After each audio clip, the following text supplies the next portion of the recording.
আসসালামু আলাইকুম শিক্ষার্থী বন্ধুরা, কেমন আছো সবাই? Welcome to my channel to learning. হিসাব বিজ্ঞান বিশ্ববিদ্যালয় ভর্তি প্রস্তুতি 2021-22 সেশনের সকল শিক্ষার্থীকে জানাই আজকের হিসাব বিজ্ঞান 15তম ক্লাসে স্বাগতম। তো পূর্বের সকল ক্লাসের লিঙ্ক প্লেলিস্ট আকারে আই বাটন আছে, তোমার যেটা প্রয়োজন দেখে নিতে পারো। তো আজকের এই 15তম ক্লাসে আমরা আলোচনা করব আর্থিক বিবরণী, ফিনান্সিয়াল স্টেটমেন্ট, যার ইংরেজি নাম। তো এই আর্থিক বিবরণী কিভাবে পড়তে হবে বা কী টাইপের কোশ্চিন হয় ইউনিভার্সিটি অ্যাডমিশন টেস্টে, সেটা তোমাকে আগে জানতে হবে। তো আমি নিচে তোমাদের 4টা প্রশ্ন দিয়েছি। তো 4টা প্রশ্ন ইউনিভার্সিটি অ্যাডমিশন টেস্টে, যেটা ঢাকা ইউনিভার্সিটি আর রাজশাহী ইউনিভার্সিটি থেকে আমি তুলে দিয়েছি। তো স্ক্রিনে তোমরা দেখতে পাচ্ছ যে কোশ্চিনগুলো দেওয়া আছে। তো কোশ্চিন দেখে তোমাকে জাস্ট একটু আইডিয়া নিতে হবে যে কী ধরনের কোশ্চিন হয় এই আর্থিক বিবরণী থেকে। দেন তুমি ওইভাবে এই অধ্যায়টা সেভাবে কি অ্যানালাইসিস করে পড়তে পারবা। কিন্তু তোমার কাছে যদি কোশ্চিন বিষয়ে যদি ধারণা না থাকে, তাহলে আমি মনে করব তুমি অন্ধকারে ঢিল মারার মতন অবস্থা হয়ে যাবে তোমার। ঠিক আছে? তো জাস্ট তোমাকে আগে কোশ্চিন বিষয়ে ধারণা নিতে হবে। তো ফিনান্সিয়াল স্টেটমেন্ট, তো দেখো নিচের কোনটি চলতি দায় নয়? কি বললাম? চলতি দায় নয় কোনটি? চলতি দায় নয় কোনটি? তো 4টা অপশন দেওয়া আছে: প্রদেয় মজুরি, স্বল্পমেয়াদী ঋণ, প্রদেয় বন্ড, প্রদেয় কর। তো এই 4টার মধ্যে তোমরা অলরেডি গেস করে ফেলছো যে অ্যান্সার কোনটা হবে। অনেকেই ধারণা করছো যে বি নম্বর অ্যান্সার হবে, কেউ বলছো যে সি নম্বর অ্যান্সার হতে পারে, জাস্ট যেরকম যার মনোভাব হতে পারে। ওকে, তো আমি অ্যান্সারটা বলে দিই, যেহেতু এটা লাইভ ক্লাস চলতেছে না, তো তাই আমি বলে দিচ্ছি। তো প্রদেয় মজুরি এটা একটা চলতি দায়, তাহলে এটা আমাদের অ্যান্সার না। স্বল্পমেয়াদী ঋণ এটাও একটা চলতি দায়।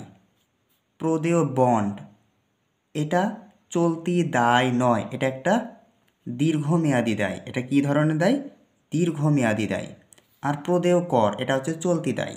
তাহলে আমাদের অ্যান্সার হচ্ছে সি, প্রদেয় বন্ড এটা হচ্ছে কি? দীর্ঘমেয়াদী দায়। দীর্ঘমেয়াদী দায়। আশা করি বুঝতে পারছো যে চলতি দায় নয় কোনটা? প্রদেয় বন্ড এটা হচ্ছে দীর্ঘমেয়াদী দায়। 2 নম্বর দেখো দিয়েছি কি, কোনটি উদ্ধৃতপত্রে দেখানো হয় না? মানে উদ্ধৃতপত্র মানে কি? আর্থিক বিবরণী। তো আর্থিক বিবরণীর নিচের কোনটা দেখানো হয় না? মানে তুমি কোনটা দেখাও না? আর্থিক বিবরণী যখন তুমি তৈরি করো, মানে ব্যালেন্স শিট তুমি যখন তৈরি করো তখন, অথবা আরেকটা আবার এই উদ্ধৃতপত্র ইংলিশে অনেকেই বলে যে ফিনান্সিয়াল স্টেটমেন্ট তাও বলে, অথবা ফাইনাল অ্যাকাউন্টিং তাও বলে, যাই যেরকমভাবে উচ্চারণ করে। তো যাই হোক, এই উদ্ধৃতপত্রে দেখানো হয় না কোনটা? কোনটা দেখাইনি আমরা সেটা দেখি।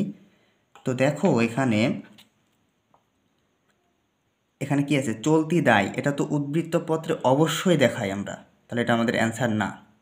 সম্ভাব্য দায়, একটু গেস করো তো, এটা তুমি কখনো কি উদ্ধৃতপত্রে দেখিয়েছো? ওকে, তারপর আমরা পরে একটু দেখি। চলতি জমা, মানে এটা সাপোজ হতে পারে ব্যাংক জমা বা নগদ জমা, যে কোনো একটা হতে পারে, কিন্তু এটা আমরা অবশ্যই দেখাই কোথায়? উদ্ধৃতপত্রে। বহির্দায়, যেটা কি বাইরের দায়, পাওনাদার যেরকম ঋণ, এগুলো সব কি বহির্দায়। তো এগুলো তো অবশ্যই আমরা কি উদ্ধৃতপত্রে দেখাই। তো আমাদের কোনটা দেখাই না? সম্ভাব্য দায়। কারণ এই সম্ভাব্য দায়টা দেখাই হচ্ছে ফ্রুট নোটে। কোথায় দেখাই? ফ্রুট নোটে। তাহলে আমাদের অ্যান্সার হচ্ছে বি। তো আমরা এটা কোথায় দেখাই? ফ্রুট, ফ্রুট না ফুট হবে, আচ্ছা ফুট নোটে, ফ্রুট না, ওকে সরি, ফ্রুট হবে না, ফুট। তাহলে আমি কি বললাম? যে সম্ভাব্য দায় উদ্ধৃতপত্রে দেখানো হয় না। কোথায় দেখানো হয়? ফ্রুট নোটে দেখানো হয়। আশা করি তোমার কাছে এই বিষয়টা ক্লিয়ার হয়েছে। এবার দেখো নিচে আরেকটা, নিট মুনাফা অর্জিত হবে যদি কোনো হিসাবকালে। কখন নিট মুনাফা অর্জন হবে সেটা এই 4টা অপশনের ভিতরে তোমাকে যাচাই করে বলতে হবে কখন নিট মুনাফাটা হবে। সম্পত্তি দায় ছাড়িয়ে যায়, সম্পত্তি রাজস্ব ছাড়িয়ে যায়, ব্যয় হতে আয়টা কম হয়, ব্যয় হতে আয়টা বেশি হয়। তো এটার অ্যান্সার আশা করি সবাই জানো, সবাই বলে দিতে পারবা। তারপর আমি একটু এক্সপ্লেন করি। তো প্রথমে সি নম্বর অ্যান্সারটা দেখো, ব্যয় হতে আয় যদি কম হয়, তোমার যদি ব্যবসা প্রতিষ্ঠানে আয় কম হয়, তুমি কখনো মুনাফা হবে বেশি? তাহলে আমাদের এই অ্যান্সারটা আগেই বাদ। এবার দেখো বি নম্বর, সম্পত্তি রাজস্ব ছাড়িয়ে যায়, মানে সম্পত্তিটা রাজস্ব ছাড়িয়ে গেছে, মানে রাজস্ব অবশ্য কম হয়েছে, সম্পত্তি বেশি হয়ে গেছে, তাও তোমার নিট মুনাফা কি কখনো অর্জিত হবে না, তাহলে এটাও আমাদের বাদ। সম্পত্তি দায় ছাড়িয়ে যায়, এখানে সম্পত্তি আর দায়ের মধ্যে কনক্লুশন চলতেছে, বাট অ্যাকচুয়ালি এটা আমাদের নিট মুনাফার কারবার। তাহলে নিট মুনাফার সাথে কি আয় আর ব্যয় তো আসবে, এটার ভিতরে তো কম বেশি হতে হবে। তো আমাদের এটাও অ্যান্সার আমরা গ্রহণ করতে পারছি না। তাহলে আমাদের অ্যান্সারটা ডি নম্বর গ্রহণ করতে পারছি। কীভাবে? ব্যয় হতে তোমার আয়টা বেশি হয়েছে, তো তোমার প্রতিষ্ঠানে যদি আয় বেশি হয় তাহলে অবশ্যই কী হবে, নিট মুনাফা অর্জিত হবে। তাহলে আমাদের অ্যান্সার হবে কি ডি। আশা করি বুঝতে পারছো। নিচে আরেকটা প্রশ্ন, সেটা হচ্ছে দেখো, মুনাফার ওপর নির্ভরশীল কোনটা, মানে এই চারটার ভিতর কোনটা মুনাফার ওপর নির্ভরশীল সেটা একটু দেখো। ঋণপত্রের সুদ, আয়কর, বিনিয়োগের সুদ, আরটা কি বেতন। মুনাফা আমরা কি জানি, মুনাফা মানে কি, অবশ্যই সেটা আয় ব্যয় থেকে আয়টা বেশি হবে, সেটা তো আমাদের মুনাফা, তাই না? ব্যয় থেকে তোমার যদি আয়টা বাদ দিয়ে যদি আয়ের পরিমাণটা যদি বেশি হয় তাহলে সেক্ষেত্রে কি তোমার এটা মুনাফা, আর যদি কম হয় তাহলে ক্ষতি। তো যাই হোক, ঋণপত্রের সুদ এটা তোমার কি মুনাফার উপর নির্ভরশীল কি? তারপর দেখো আয়কর, এটা কি তোমার মুনাফার উপর নির্ভরশীল? আশা করি তুমি এই অ্যান্সারটা হয়তো একটু গেস করতে পারছো মোটামুটি, আই থিঙ্ক, আমি মনে করি, কারণ এই অ্যান্সারটা খুবই ইজি বা সহজই বলা যায়। তারপরে দেখো বিনিয়োগের সুদ, তারপর কি আছে বেতন। তো বেতন তো আমাদের আগেই বাদ, কারণ এটা মুনাফার উপর নির্ভরশীল না বেতন, তাহলে এটা আবার বাদ। বিনিয়োগের সুদ, এটা মোটামুটি যে একটা আইডিয়া করতে পারছো যে হয়তো বা এটা অ্যান্সার হতেও পারে, কারণ বিনিয়োগের সুদ তোমার যদি আয় হচ্ছে তাহলে আয় যেহেতু হলে তাহলে মুনাফা বৃদ্ধি পাবে। আসলে এটা ওইটা না, কারণ মুনাফাটা কি তোমাকে কি দেখতে হবে, কারবারে মুনাফা হলে আয়কর দিতে হয়, এটা একটা মাথায় রেখো। তুমি একটা ব্যবসা প্রতিষ্ঠান চালাচ্ছ, তোমার যদি অধিক মুনাফা হয় তাহলে তোমাকে অবশ্যই আয়কর দিতে হবে। কাকে? সরকারকে আয়কর দিতে হবে। আর মুনাফা যদি না হয় তাহলে কি আয়কর দিতে হয়? দিতে হবে না। তাহলে আমাদের এই আয়করটা মুনাফার উপর নির্ভরশীল, মুনাফা হলে তোমাকে আয়কর দিতে হবে, আর তোমার মুনাফা যদি না হয় তাহলে তোমাকে আয়কর দেওয়া লাগবে না। আশা করি এই যে চারটা প্রশ্ন আমি যে তোমাকে বোঝালাম বা বলে দিলাম বা এটা তোমাকে ডিসপ্লে করলাম, একটা আইডিয়া দেওয়ার চেষ্টা করেছি যে তুমি যে এই আর্থিক বিবরণী অধ্যায়টা কিভাবে তোমাকে পড়তে হবে। আর্থিক বিবরণী অধ্যায়টা টোটালি থিওরিক্যাল বিষয়। এটা তোমাকে যত তুমি থিওরি পড়বা তত বেশি তুমি জ্ঞান অর্জন করবা। তো থিওরির বিষয়গুলো তো তোমার ইন্টারমিডিয়েটে বইয়েও আছে, আবার তুমি যদি কোনো অ্যাডমিশন র্যাপস অথবা গ্যাপ বা একনলেজ যে কোনো বই যদি কিনে থাকো সেখানেও আলোচনা আছে।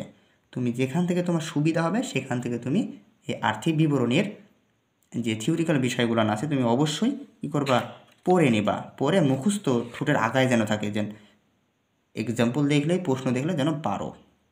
তো আমি কিছু বেসিক কনসেপ্ট ধারণা দেওয়ার চেষ্টা করব এই ভিডিওটা একটু দেখতে থাকো লাস্ট অবধি।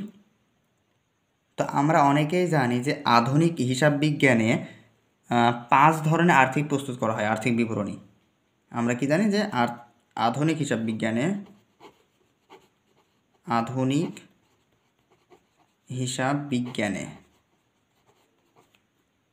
5 ধরনের আর্থিক বিবরণী কি করা হয়, প্রস্তুত করা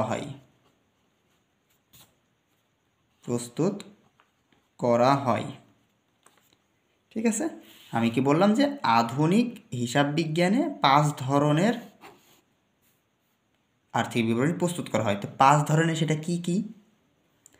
তো নাম্বার 1 সেটা হচ্ছে তোমার আয় বিবরণী, যেটা তোমরা না ইন্টারমিডিয়েট করে থাকবা, আয় বিবরণী।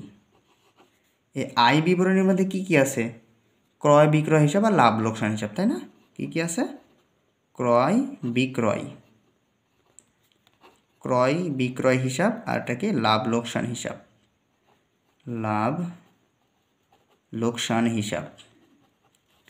তাহলে আয় বিবরণীর মধ্যে কী কী পাবো? ক্রয় বিক্রয় হিসাব আর লাভ লোকসান হিসাব, তাই তো? ওকে। 2 নম্বর আইটেম কি আছে? সেটা হচ্ছে মালিকের স্বত্বাধিকার। কি আছে? মালিকের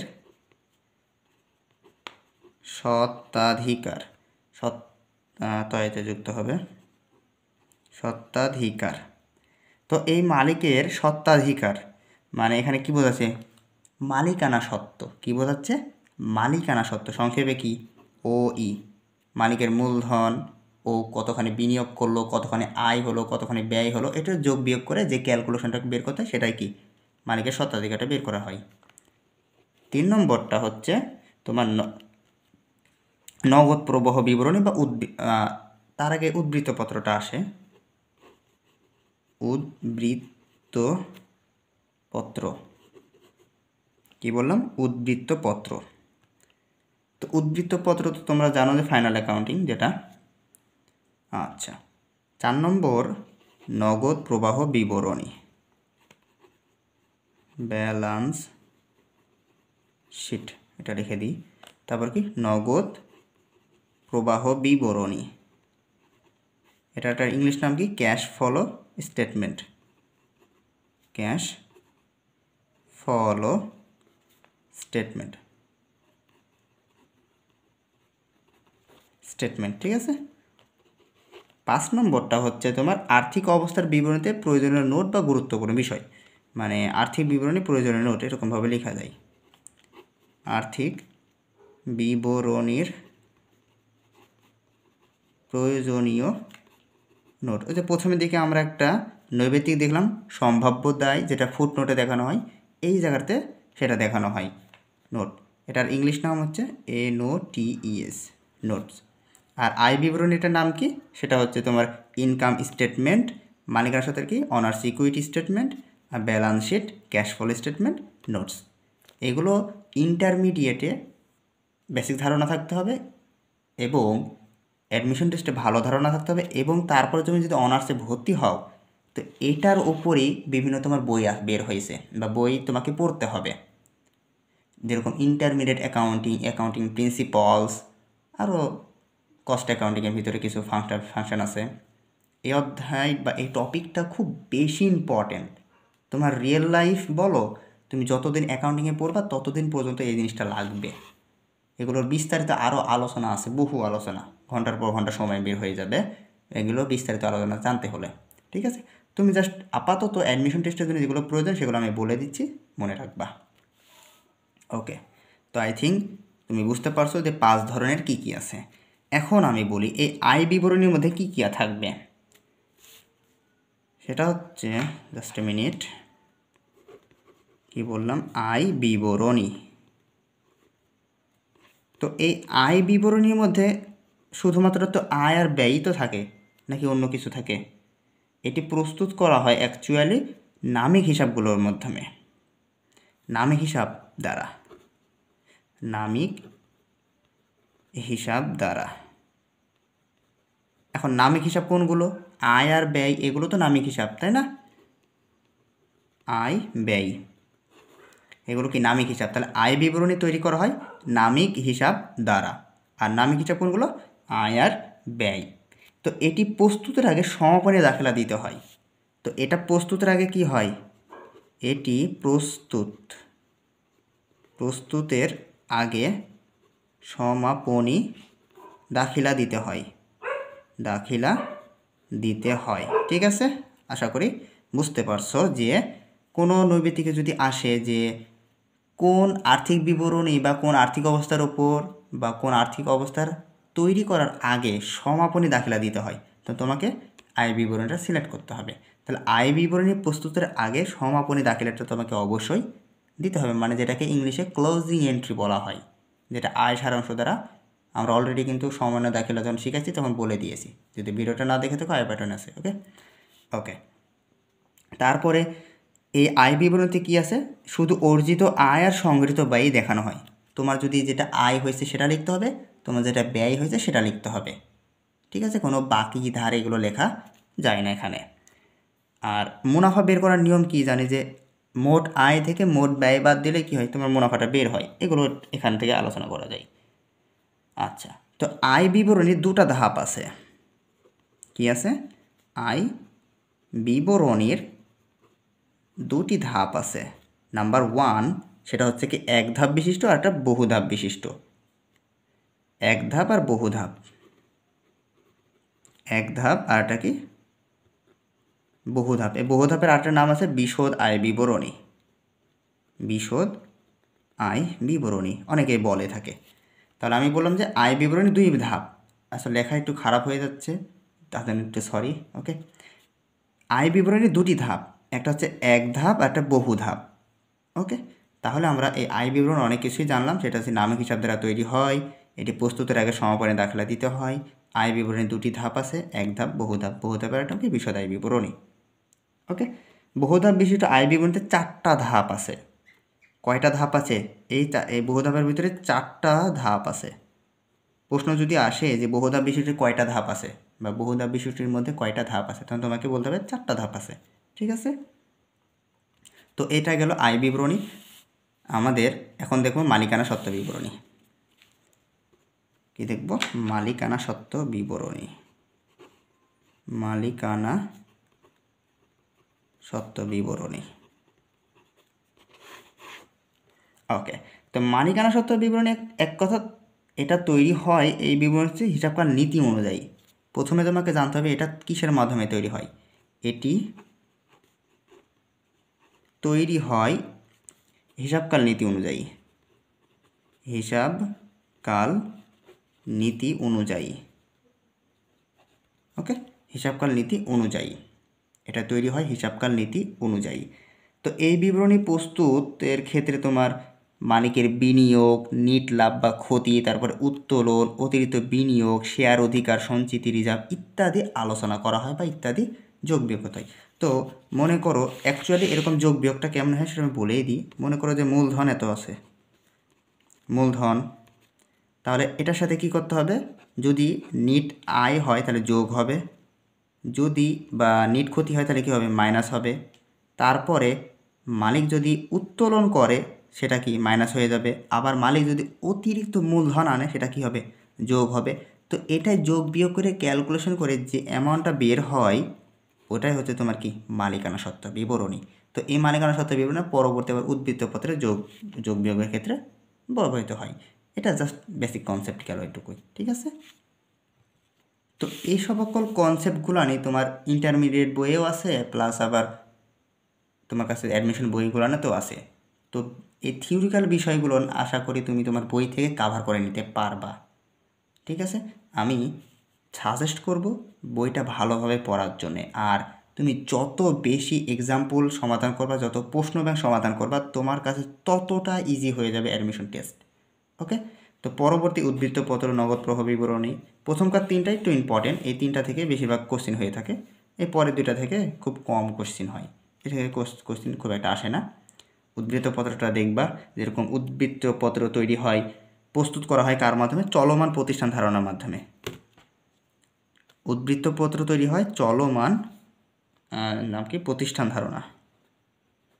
প্রতিষ্ঠান ধারণা কারণটা কি, চলমান প্রতিষ্ঠান ধারণা মানে কি আজীবন ব্যবসা প্রতিষ্ঠান চলতে থাকবে। এখন কোনো মানুষ কি ব্যবসা প্রতিষ্ঠানকে 6 মাস বা 1 বছরের জন্য তৈরি করে যে ভাই আমি 6 মাস পরে ব্যবসা বন্ধ করে দিতে পারি, এরকম থেকেও করে না, যে সারা জীবন ব্যবসাটা যেন রানিং থাকে সেটাই। তো সেটাই কিছু চলমান প্রতিষ্ঠান ধারণা উদ্বৃত্তপত্র তৈরি করে। তো এরকম বেসিক কিছু কনসেপ্টগুলো আছে। তারপরে এটি উদ্বৃত্তপত্র প্রকাশ করা হয় পূর্ণ প্রকাশ নীতি অনুযায়ী, এগুলো প্রশ্ন আসতে পারে, এগুলো তোমার বইয়ে আছে, জাস্ট পড়ে নিবা তাহলে ইনাফ। ওকে, তো আই থিঙ্ক এই আর্থিক বিবরণী বিষয়টা তুমি বেসিক কনসেপ্টটা তুমি ধারণা পেয়ে গেছো। এভাবে তুমি যদি পড়তে থাকো আর আশা করি তোমাদের অনেক সুবিধা বা হেল্পফুল হবে। তো আজকে এই পর্যন্তই, সে পর্যন্ত ভালো থাকো। পরবর্তী ক্লাস দেখার আমন্ত্রণ যারা শেষ করছি আজকের ক্লাসটি। আল্লাহ হাফেজ। আর হ্যাঁ, please hit the subscribe button and press the bell icon. তোমরা যারা চ্যানেলটাকে ভালোবেসে এতদিন সাপোর্ট করতেছো, আজীবন সাপোর্ট করে থাকবে ইনশাল্লাহ। তোমাদের বন্ধুবান্ধবের কাছে চ্যানেলটার বিষয়ে সাজেস্ট করো, তারাও যেন ভিডিওটা দেখে উপকৃত হোক। আল্লাহ হাফেজ।